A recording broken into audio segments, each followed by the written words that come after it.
Yankee Doodle Dead, a death-on-demand mystery by Carolyn Hart. This book is read by Kate Redding. Prologue. Gail Oldham drove too fast. Dust plumed behind the black Jeep as it bucketed along the rutted gray road. She almost missed the turn. She wrenched the wheel sharply, and the car crunched onto the oyster shell drive, past the mailbox topped by wooden replicas of books spine out. Max on the larger book, Annie on the smaller. Tears blurred Gail's vision, smearing the lime-green fronds of the weeping willows and the crimson bougainvillea and the orange and yellow and pink hibiscus blooms into splotches of impressionist color. She jolted to a stop in front of the multi-level sand-toned wooden house that shimmered with glass expanses. Gail flung herself out of the car, ran up the wooden steps to push the bell beside the spectacular front door, its red and green and purple art glass insets sparkling in the bright July sun. She was sobbing now and knew it would be hard to speak, but she had to tell someone, had to ask for help. Surely someone would help her. Damn Bud! Damn him! The sun burned against her. Finally, hiccuping in despair, her hand dropped. Annie wasn't home. Gail stood at a loss. Oh, God, what was she going to do? "Hello. May I help?" The throaty voice was kind and gentle. Gail looked around. Could anyone help her? Would anyone help her? The axe head glittered in the hot July sun. Samuel Kinnan swung the shaft high, his smooth, dusky skin glistening with sweat. The axe split the log cleanly, and he smelled the aromatic sweetness of the cedar.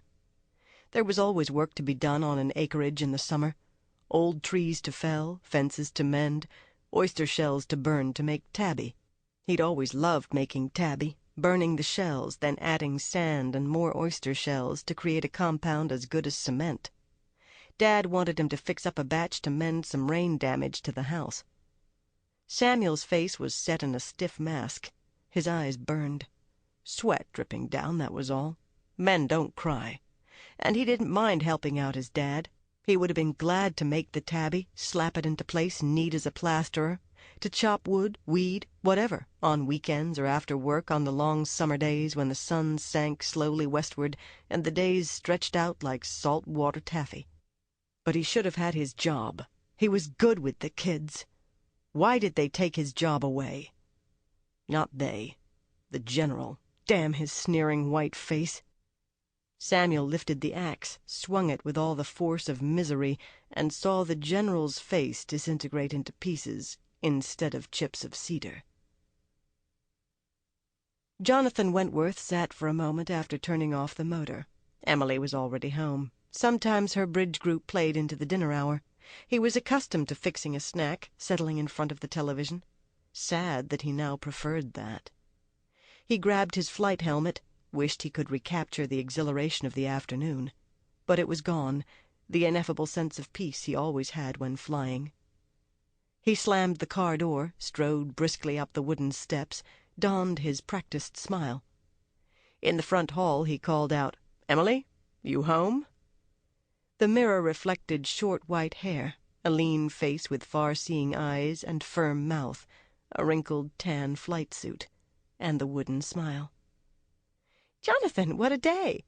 Emily moved briskly out of the kitchen, the martini shaker in her hand, the rolled-up afternoon newspaper in the other. "Did you have a good flight? I'll come with you next time. That will be fun.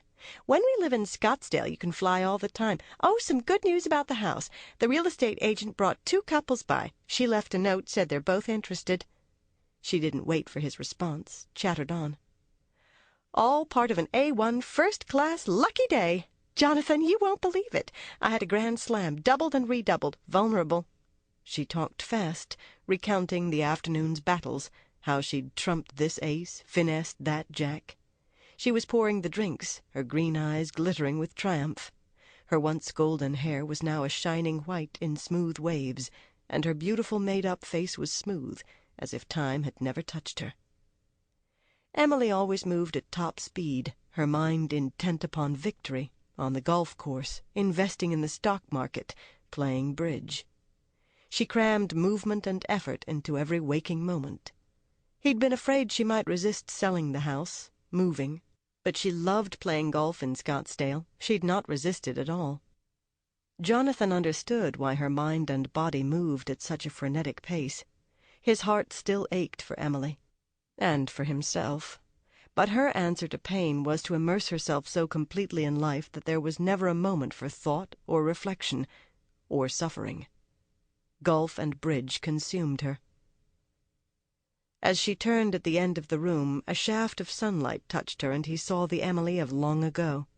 It was a trick of the light and his memory that just for a moment he saw his golden girl before she donned an armor of non-stop chatter and movement. Then she strode to the sofa, and the illusion fled. She was still talking, of course. She had to keep going. It was habit now, a habit she would never break. He'd stopped trying to pierce the shell she'd created. They were still Jonathan and Emily. They could talk and dance and fly, make love, but there was no real connection. Something had died in Emily, the softness and willingness to give, to be open to love, because then you could be hurt so terribly. He sat beside her on the sofa.